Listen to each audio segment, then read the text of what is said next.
New information as KRBC is uncovering what led up to that incident from a stabbing at Abilene High School. Good evening. I'm David Bacon. And I'm Kathleen Barkley. Thanks for joining us. District officials say protocol was not followed from the initial suspension on Monday. We're also getting more information from the parents of those injured. Our Jessica Rank joins us now with more on our top story at 6. And Jessica, you sat down with the family of one of these victims today. What did they have to say?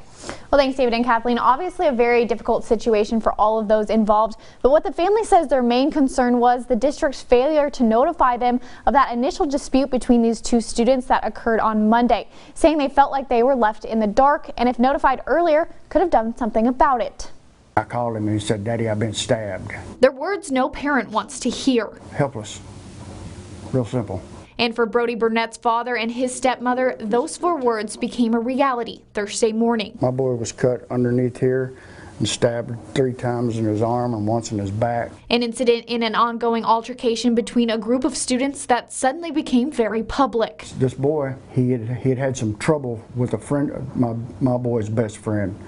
He had attacked him and also got into a physical fight with him at the mall back in the summer. Fast forward to this past Monday when his father says the altercation heightened. The boy had actually called my boy out of class with a teacher within arm's length away, attacked my boy on Monday. And the problem with this? No word of none of this to me or his mother, or just basically nothing said about it. And instead they were left reacting to the phone call they made by chance.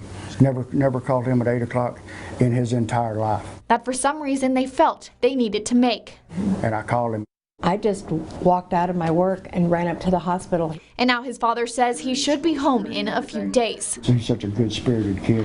He's not about to let this get him down at all.